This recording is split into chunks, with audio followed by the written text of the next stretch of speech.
Paz do Senhor a todos, temos que tomar muito cuidado com aquilo que falamos da palavra do Senhor, porque muitos distorcem a palavra para poder encobrir os seus erros, os seus pecados, e aquilo que é pregado, quando não está dentro do conforme do Senhor, acaba dizendo para os irmãos o que? Não julgues para que não seja julgado, deixe que Deus cuide do pregador. Mas eu já ensinei, já postei, que aquele que sabe que está ouvindo uma falsa doutrina, que está ouvindo um pregador herege, ele é considerado por Deus tão herege quanto aquele que está pregando. Porque se você tem sabedoria e conhecimento do erro, do pecado, e continua andando com quem faz isso, para os olhos do Senhor, você é transgressor como ele. Então, vamos ver aqui alguns temas, conforme eu postei numa foto ontem, de um outro pregador, onde que ele fala que é melhor não distorcer a palavra do Senhor, mas reconhecer os seus erros, os seus pecados e se consertar. Então, a respeito, não julgues para que não sejam julgados. O livro de João, capítulo 7, versículo 24, nos diz: Não julgueis segundo a aparência. De fato, diz: se vocês pensam que não violam o sábado ao fazer circuncisão, então como podem pensar que eu, quebrando o sábado, quando curei a um de vocês que estava paralítico, havia 38 anos? Mas julguei segundo a reta justiça. Diz que o julgamento deve ser feito segundo toda a palavra de Deus e não apenas tomar uma parte e pervertê-la de acordo com seus próprios interesses, que é o que eu acabei de falar. As pessoas usam aquilo que tem de melhor para si, mas não o melhor de Deus, fazendo com que os irmãos não consigam compreender as sagradas escrituras, também porque os irmãos não buscam conhecimento e sabedoria em casa, nos seus lares e assim por diante. Vamos ver mais passagens falando sobre esse tema. Livro de Lucas, capítulo 12, versículo 57. E porque também vós mesmos não julgais o que é justo, ele os acusa de cegueira voluntária quanto às profecias de Daniel, que define o aparecimento real do Messias. Essa cegueira era ainda mais imperdoável por causa da inteligência que eles demonstravam na observação do tempo. Eles podiam observar isso, mas não podiam observar a ele, a nosso Senhor Jesus Cristo. E ele era muito mais óbvio que o tempo. Mais passagens vamos fazer aqui leitura. Gálatas, capítulo 6, versículo 1. Aqui fala de restauração, fala de ajudar o seu irmão. Irmão, se algum homem chegar a ser surpreendido em alguma ofensa, diz respeito ao fracasso moral que acontece quando, por ignorância, a pessoa se coloca debaixo da lei, essa posição assegura o fracasso. Vós que sois espirituais, refere-se àqueles que entendem a ordem da vitória estabelecida por Deus, que é a cruz. Encaminhai o tal. Digam a ele que fracassou porque voltou para a lei e que ele poderá ser vitorioso se colocar a sua fé totalmente na cruz, o que então dará liberdade de ação ao Espírito Santo para operar. Ele que é o único que pode dar a vitória. Com o espírito de mansidão, com uma atitude autoritária do tipo: somos mais santos que você, olhando por ti mesmo, porque não seja também tentado. A implicação é que, se não tratarmos esse tipo de questão de maneira bíblica, estamos deixando a porta aberta para que Satanás nos ataque da mesma maneira como fez com o irmão que fracassou.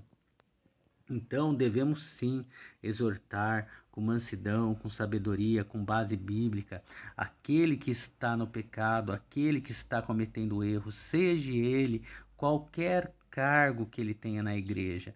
do mais simples, daquele que vai somente para ouvir a pregação, até aquele que está pregando, porque aquele que está pregando, diz a palavra do Senhor, que não é bom que ele seja muito instruído na palavra, porque quando ele for muito instruído na palavra, mais vai ser cobrado dele. O que quer dizer? Que ele não tem que se instruir muito? Tem. Ele tem que buscar, sim, sabedoria e discernimento pelo agir do Espírito Santo e não pelas suas próprias capacidades intelectuais, para que o Espírito Santo possa agir com mansidão, levando o verdadeiro evangelho. Vamos ver mais uma passagem? 2 Timóteo aqui, capítulo 4, versículo 2, que pregues a palavra, refere-se a todo o corpo da verdade revelada, o que quer dizer toda a palavra de Deus. Instes a tempo e fora de tempo. Expressa a ideia do pregador que se mantém constantemente pronto para proclamar a palavra. Redárguas. O pregador deve tratar com o pecado tanto na vida dos seus ouvintes não convertidos, quanto na vida dos santos a quem ele ministra. E deve fazer isso no tom e nos termos que transmitam certeza. Repreendas, veja bem, repreendas. Então quer dizer que pode sim exortar a pessoa, pode sim julgar, não no intuito de denegrir, de colocar para baixo, mas de salvar a alma. Uma sugestão em alguns casos de castigos iminente. Exorte com toda a longanimidade e doutrina. Doutrina que é de Deus, não é criada pelos homens. Diz-nos que redarguir e repreender devem ser feitos com mansidão. Além disso, a longanimidade se refere a uma mansidão que continua a ser mantida, mesmo que a mensagem seja rejeitada. No entanto, a doutrina não deve mudar, mesmo que não seja aceita. Porque virá tempo em que não suportarão a sã doutrina. A sã doutrina diz respeito a princípios primordiais, a salvação do pecador, a santificação do santo. A cruz é a resposta para ambas, e é a única resposta. Mas tendo comichão nos ouvidos, amontoarão para si doutores conforme as suas próprias concupiscências.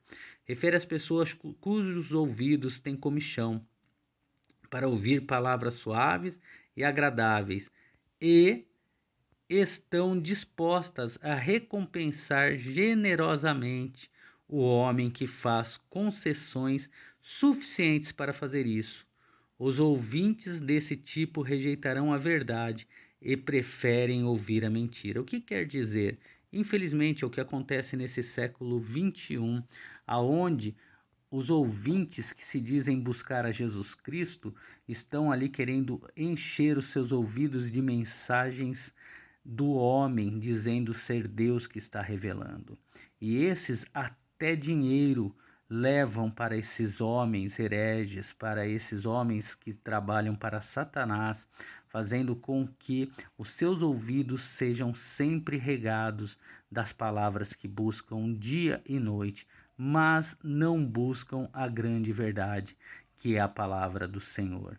Infelizmente, estamos passando por uma situação muito difícil nos dias de hoje, onde a palavra que se diz que amam está guardada, engavetada, mas as loucas pregações, isto mesmo, loucas pregações cheias de fábulas, de contos de fadas, de historinhas, da carochinha, estão invadindo aquilo que deveria de ser um lugar para cultuar, adorar e ouvir a palavra do Senhor. Vamos fazer uma última leitura no livro de Mateus. Mateus, capítulo 7, versículo 5. Hipócrita, descreve de maneira apropriada esse tipo de pessoa. Primeiro tira a trave do teu olho e então verás claramente para poder assim tirar o argueiro do olho do seu irmão.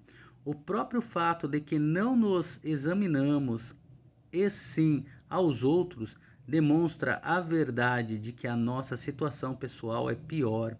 Quando nos analisarmos corretamente, então e só então podemos ver claramente. Isso está falando de assassínio de caráter e não da correção de doutrina. É aquela passagem aonde que um quer corrigir o outro, mas não tira a trave dos seus olhos para enxergar verdadeiramente a sua vida para depois ajudar o outro. Porque aquele que está caído não vai ter outro caído para erguê-lo, mas aquele que está em pé diante da palavra do Senhor vai conseguir erguer aquele que está caído com mansidão, dentro da palavra do Senhor e com auxílio do Espírito Santo. Então, tenha o primeiro discernimento e sabedoria da palavra do Senhor, para depois poder sim exortar, julgar o pecado, não o pecador que está dominado por Satanás. E se ele não quiser aceitar, mantenha-se em oração pela vida dele, mas sempre com mansidão, para que possamos sim vender as hóstias ciladas de Satanás e não deixarmos com que aquele que está aprisionado hoje continue, mas que através de oração, intercessão, jejum, pregando a palavra, pregando a verdade, revelando o pecado, venha ao coração dele, pelo agir do Espírito Santo, o abandono do pecado e ser mais um na obra de nosso Senhor Jesus Cristo, ganhando almas para o Senhor. Um forte abraço a todos, até o próximo vídeo.